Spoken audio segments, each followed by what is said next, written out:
හරි එතකොට දැන් අපි head and footers ගැන කතා කරා. head and foot එකක් කොහොමද ඇඩ් කරන්නේ කියලා.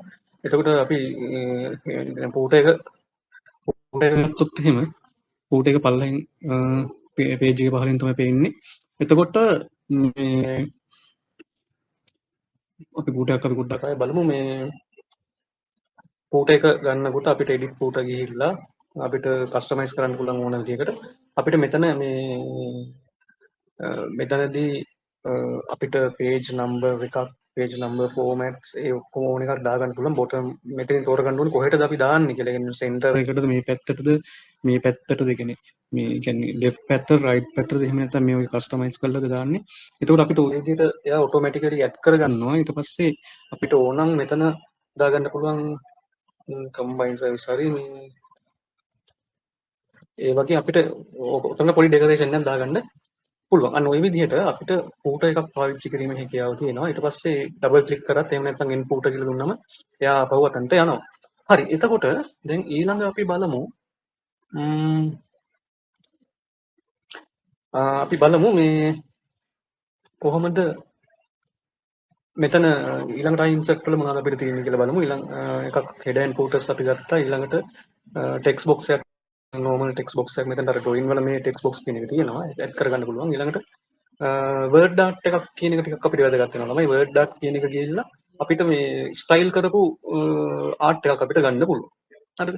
එයා pre style කරපු art design එකක් තියෙනවා. අපි ඒකක් අරගත්තට පස්සේ අපිට ඒකට අනුව මෙතනට ලස්සනට type කරලා අපිට ඒක මෙතන insert කර ගැනීමේ හැකියාව තියෙනවා. හරි? ඔය විදිහට. එතකොට ඒක ඕන විදිහට modify කරගන්න පුළුවන්. මේක ගත්තම ඔයගොල්ලෝ දන්නවා format එක එනවා. ඒකෙන් colors අරව මේ ඔක්කොම change කරගන්න පුළුවන්. ඒවා සාමාන්‍ය විදිහමයි. මේ ඉතින් ඒ විදිහට කරාම හරි. ඊළඟට අපිට ආපහු add කරන්න පුළුවන් insert වල තියෙනවා symbol එකක් කියන එක සහ equation සහ date time ඒක ගන්න පුළුවන්. date time එකක් ඉතින් ඒක ලොකු මේකක් නෑ. නමුත් symbol කියන එක අපිට ගන්න පුළුවන්. ළමයි symbol කියන එක අපිට දැක්කම මේ ප්‍රශ්න පත්‍රෙත් අහලා තිබුණා. අපිට temp ඕනම text එකක් තෝරලා ඒ text එකට අදාළ වෙන symbols ටික ඒ text එකේ තියෙන සමස්ත characters ටික අපිට ගන්න පුළුවන්. ඊට අමතරව මේකේ තියෙනවා normal text ගත්තොත් අපි තෝරලා තියෙන මේ font එකෙන් තමයි අපිට අකුරු ටික පෙන්වන්නේ. හරි. අපි තෝරලා තියෙන font එක. එහෙම නැත්නම් මෙතෙන් තෝරන්න තෝරගන්නත් පුළුවන්. එහෙම නැත්නම් අපිට පුළුවන් මේකේ windings කියලා තියෙනවා. අපිට විවිධ characters තියෙනවා ළමයි මෙතන. හරි. windings. හරි. windings රූ කියලා මේ බලන්න මේ එක එක styles තියෙනවා. අපිට characters තියෙනවා. විවිධ symbols වර්ග තියෙනවා. ඒකක් අපිට ගන්න පුළුවන්. ඔන්න දාලා insert කරන්න තියෙන්නේ. එහෙම කරාට පස්සේ මෙතන දැන් මේක නිකන් කැරක්ටර් එකක් විදිහට එන්නේ. ඒකට අපිට මේකේ සයිස් එක වැඩි කරගන්න ඕනේ. සයිස් එක කලර් එක සාමාන්‍ය ෆොන්ට් එකකට දෙන විදිහටම අඩු වැඩි කරගන්න පුළුවන්. right. ඒ symbols insert කිරීම. ඊළඟට equation කියලා කියන්නේ අපිට පුළුවන් මේ මොකක් හරි මේ විදිහ මේකක් අපිට හදන්න ගියොත් හරි අමාරුයි තමයි. හරිද? ඒ නිසා අපිට මේ විදිහ දැන් මේ වගේ මොකක් හරි අපිට මේ මොන සමීකරණයක් නේ මේ සමීකරණයක් අපිට අරගන්න පුළුවන්. අරගෙන අපිට මෙතන අපිට අවශ්‍ය data ටික මෙතන දාලා පෙන්වන්න පුළුවන්. මේ සමීකරණේ වැඩ කරන්නේ නැහැ, කැල්කියුලේට් වෙන්නේ නැහැ. නමුත් දාලා තියාගන්න පුළුවන්. අන්න ඔය විදිහට තමයි insert වල අපිට තියෙන කතාවල් ටිකක් තිබුණේ. ඊළඟට අපි බලමු මේ design පැත්තේ මොනවද තියෙන්නේ නේ. design පැත්තේ මොනවද තියෙන්නේ කියලා අපි බලමු. right. එතකොට අපි දැන් design යනවා. design ගියාට පස්සේ ළමයි අපිට මේකේ color එකක් apply කරන්න, ඊළඟට effect apply කරන්න, theme එකක් apply කරන්න අන්න ඔය වගේ දෙයක් අපිට කරගන්න පුළුවන්. හරි. define කරගන්න අපි මම තව ටිකක් විදිහ දාලා මෙතනින් ඔයාලට මේවට විවිධ මේ theme එක setup එකක් apply කරගන්න පුළුවන්. මේ predefine කරලා තියෙන format set එකක් apply වෙනවා එතකොට. හරි. ඒකේ colors අරම මෙතන මුන් තෝරගන්න color set එකක් theme එකක් color palette එකක් ඇත්තටම. ඒ කියන්නේ මේකටම predefine කරපු color palette එකක් අපිට මේක apply කිරීමේ හැකියාව තියෙනවා. හරි. එතකොට ඒකට අනුව මේක උතන සකස් කරලා ගන්නවා.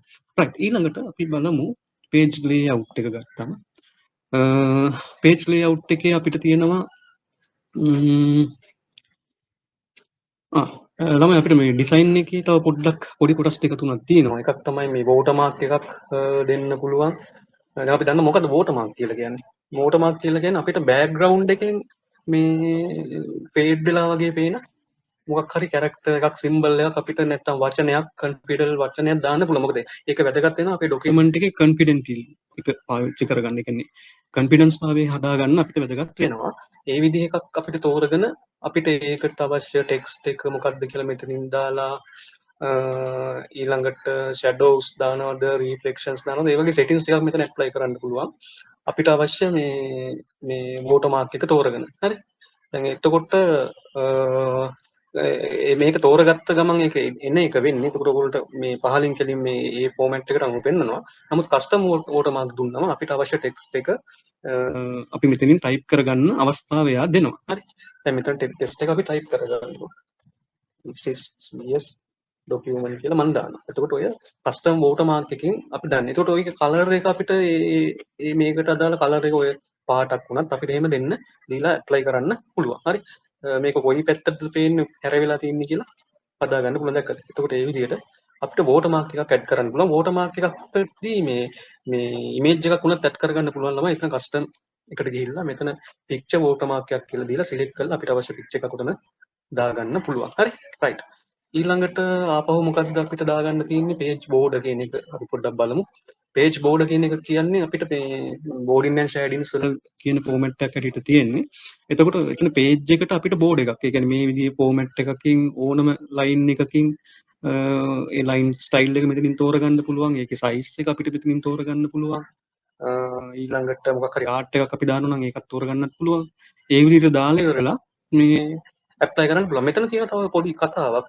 මුළු ඩොකියුමන්ට් ඔක්කොටමද එහෙම නැත්නම් මේ ඩොකියුමන්ට් එකට විතරද වගේ එහෙම මේ ફોකස් කරන්නත් පුළුවන්. හරි. ඒකක් ඕපන් ඕකේ දැම්මට පස්සේ ඒ පේජ් එකට ඒ බෝඩර් එකක් අපිට ඇඩ් වෙනවා. හරි.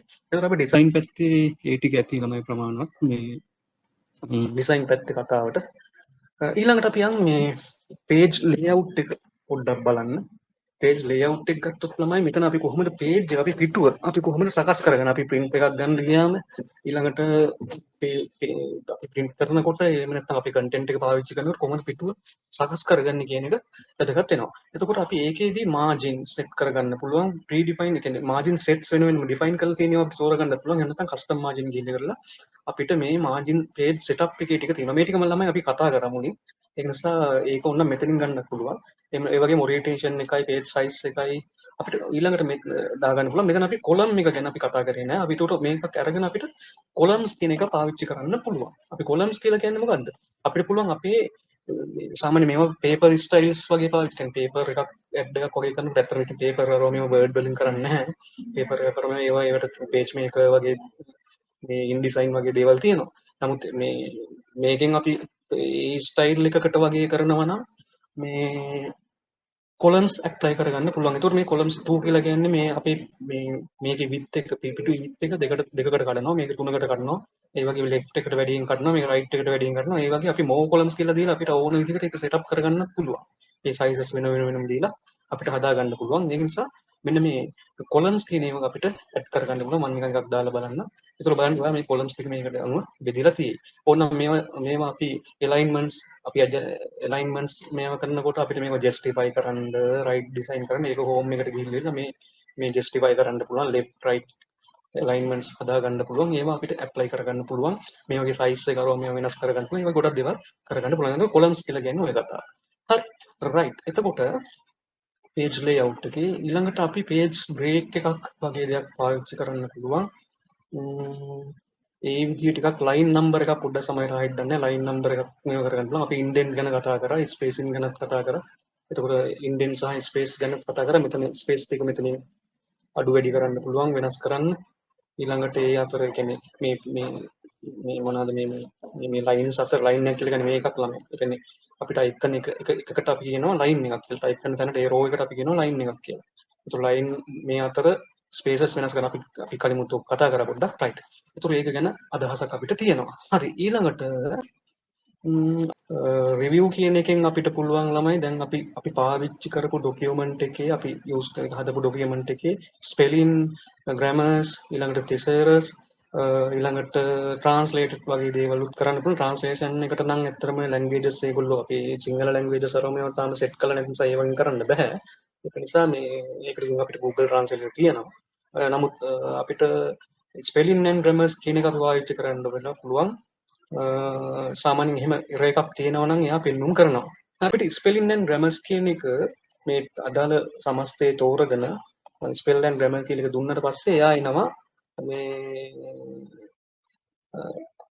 එයා තෝරගන්නවා මේ මොකක්ද මේ ප්‍රශ්නේ කියලා. ඒකට මොකද්ද කරන්නේ? ඒකට ඉග්නෝර් කරනවද? එහෙම නැත්නම් ඒක චේන්ජ් කරනවද? හදනවද කියලා අපිට මේව කරගන්න පුළුවන්. හරිද? ඉග්නෝර් ඕල් වගේ දුන්නොත් එහෙම සමස්ත මේ ස්පෙලින්ස් තියෙන වෙනස්කම්, ඒ කියන්නේ වැරදි ඔක්කොම ටික එයා මේව කරලා යනවා.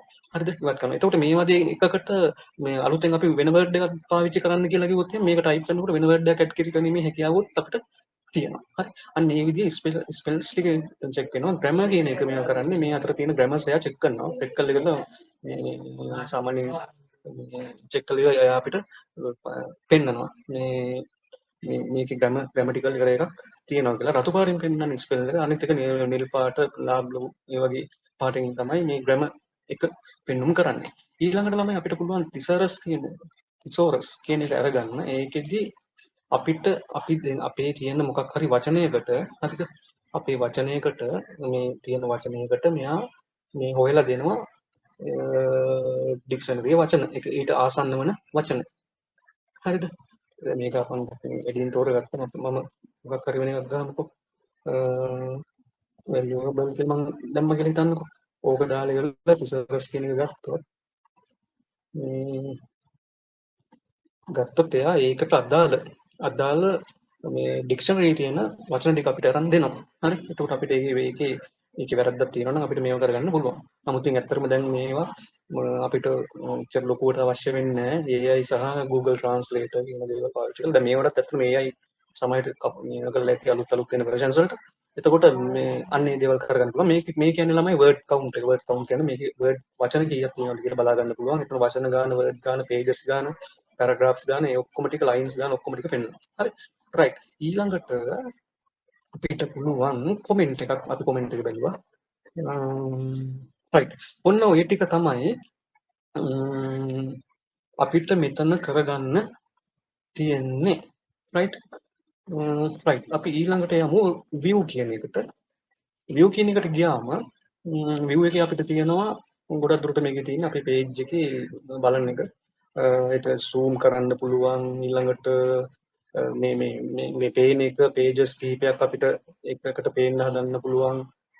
ඊළඟට ඔය වගේ දැන් zoom in එක zoom කරනවා නම් අපි මෙතනට ගිහිල්ලා තමයි මේකේ size එක මෙතනින් කොච්චර දුරට zoom කරනවද කියලා අපිට දාන්න පුළුවන්. දැන් මේකේ predefined zooms ටිකකුත් තියෙනවා. ඒ කියන්නේ එකපාරම optionalize යන්න පුළුවන්.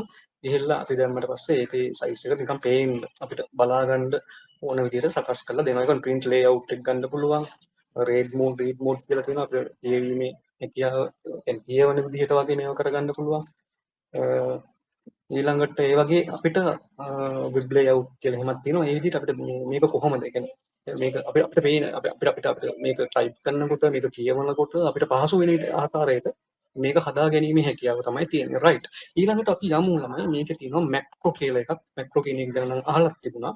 අපිට මේ ඩොකියුමන්ට් එකේ අපි ඩොකියුමන්ට් එකකට කරන සියලුම ඉවෙන්ට්ස් ටික අපි කරන චේන්ජස් ටික අපි මැනුවලි කරන චේන්ජස් ටික රෙකෝඩ් කරලා තියාගෙන ඒ රෙකෝඩින් එක අරගෙන අපිට පුළුවන් අලුත් ඩොකියුමන්ට් එකකට ඒකට අදාළ ෆෝමැට්ස් ටික ඇප්ලයි කරවන්න. හරි. ඒක තමයි මැක්‍රෝ වලින් කරන්නේ. ඇත්තටම මේකේ රන් වෙන්නේ ඇතුලේ තියෙන VB ස්ක්‍රිප්ට් එක රන් වෙන්නේ අපි මැක්‍රෝ එකක් පටන් ගන්න කලින් දැන් අපි සාමාන්‍ය normal ඩොකියුමන්ට් එකක් ගත්තා කියලා හිතන්නකෝ. මේ ෆෝමැට් ඔක්කොම අයින් කරලා මම දැන් මේ ෆෝමැට් එක ඔක්කොම control z දාලා ඉවත් කරනවා. control z වලින් ළමයි undo කරන්න පුළුවන් redo. undo redo දන්නවනේ ඔයාලා. control z වලින් මේ පැත්තට සහ අනිත් පැත්තට ගෙනියන්න පුළුවන්. control shift එකත් එක්ක z වලින් redo. right. right. control z වලින් එක පැත්තකට අරන් යන්න පුළුවන්.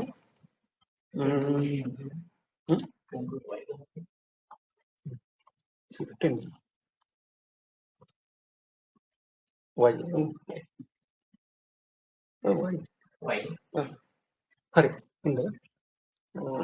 shift නෑ shift එකත් එකද. හරි. කවන්නේ මට පොඩ්ඩක් වැරදුනා මේ Photoshop එකේ තියෙන කතාව මේකට දැම්මා. මේ control y එකෙන් අපිට පුළුවන් මේ redo කරන්න control z එකෙන් අපිට පුළුවන් අනිත් පැත්තට. ඒ කියන්නේ මේ පැත්තට අරන් යන්න පුළුවන්. හරි. එතකොට මේ macro එක පාවිච්චි කළා අපි කරන්නේ මොකද්ද? මේ තියෙන events ටික record කළා ඒ recording එකට අනුව මේක changes ටික automate කරන එක තමයි කරන්නේ. ඒක කරන්නේ මේකේ තියෙන language එකක් VB script කියලා ඒක පාවිච්චි කළා. ඒක උගලන්ට එච්චර අදාළ නැහැ. නමුත් අපි මෙතනින් බලමු මේ macro එකක් කරන්නේ කොහොමද කියලා. අපි ඉස්සෙල්ලාම කරන්න ඕනේ record macro කියන එක ගන්න. view macro කියලා කියන්නේ දැනටමත් තියෙන macros ටික. හදලා තියෙන ඒවා අපිට apply කරන්න පුළුවන් එක. recording macro කියලා පටන් ගන්න ඕනේ. macro එකට ඕන නම් නමක් දෙන්න. මොකද ඒක අපි ලේසි ගොඩක් macros තිබ්බොත් අපිට ඒවා වෙන වෙනම අඳුනගෙන list එකකට අරගන්න ලේසි නිසා macro එකට දෙන්න අපි මේක නිකන් තමයි mcr1 කියලා එකක් දාමුකෝ. හරිද? දාලා ඉවරලා මම දැන් okay කරනවා. හරි. okay කරපු වෙලාවෙ ඉඳන් මෙයා පටන් ගන්නවා මේක record කරන්න. පොඩ්ඩක් රෙකෝඩ් කරන පටන් ගන්න. දැන් මෙයා පටන් ගන්න තියෙන්නේ. දැන් ඔයාලට පේනවා ඇති මේ පොඩි අයිකන් එකක් තියෙනවා මේ ටේප් එකක් වගේ එකක් පෙන්වනවා. දැන් මම මෙතන අර කියන කතා ටික ඔක්කොම කරන්න පුළුවන් අපිට හෝම් එකට ගිහිල්ලා මේකේ ෆොන්ට්ස් ටික තෝරලා අපිට එඩිට් කරන්න ෆොන්ට් සයිස් වෙනස් කරන්න ඒව කරන්න පුළුවන්. ඊට පස්සේ මෙතන තියෙන කට් ඇප්ලයි කරන්න පුළුවන්. අපි හිතමුකෝ මේ කලර් එක වෙනස් කරමු කියලා. හරි. ඊට පස්සේ අපි සිලෙක්ෂන් සාමාන්‍යයෙන් මේ මවුස් එක දැනට පොඩ්ඩක් පාවිච්චි කරන ගැටලුවක් එනවා. ඒක නිසා මේක කීබෝඩ් මවුස් කීබෝඩ් එක පාවිච්චි කරලා අපිට මේ චේන්ජස් ටික වෙනස් කරගන්න පුළුවන්. මේ හොඳින් ඊට පස්සේ අපි දැන් රයිට් බෝල්ඩ් කළා මම ඩෙලිට් කරා. ඔය වගේ ෆෝමැට්ස් අපිට මේකට ඇප්ලයි කරගන්න පුළුවන්. දැන් අපි අලුතෙන් ටයිප් කරා කියලා හිතන්නකෝ. මේ මෙතනට ගිහින් ඔය ළමයි දැන් මවුස් එක බ්ලොක් වෙලා තියෙන්නේ. හරි. අපි දැන් අලුතෙන් ටයිප් කරා කියලා හිතන්න. ටයිප් කරනවා මම this is අපි මේ formats ටික වෙනස් කරගමු. පේනවා වැඩි no color. This is my document with macros. හරි. ඔන්න කියලා දාන්න. දාලා දැන් හරි. macro එක මම දැන් හදලා ඉවරයි. මේ ටික තමයි මම change කරගන්න ඕනේ. මම දැන් කරන්නේ මොකද්ද? මෙතනට ගිහිල්ලා මේ ගිහිල්ලා මම macro එක අරගෙන macro එක stop කරනවා. stop කරාට පස්සේ මේ macro එක දැන් save වෙලා තියෙනවා. අපිට දැන් ගියාම මෙතන view macros බැලුවම මේ අපි කරපු macro එක තියෙනවා. මේ mcr1 කියන එක ඒක දැන්ට හැදිලා තියෙනවා. right. එතකොට මම දැන් උන්න අලුත් document එකක් ගන්නවා. මම අලුත් document එකක් අරගෙන කොහොමද අපි අලුත් document එක ගන්න control එකත් එක්ක n ගහන්න පුළුවන් නේ. එතකොට අලුත් document එකක් එනවා. right. okay මම දැන් ඔන්න මේ ඡේද ටිකක් ගත්තා කියලා හිතන්නකෝ.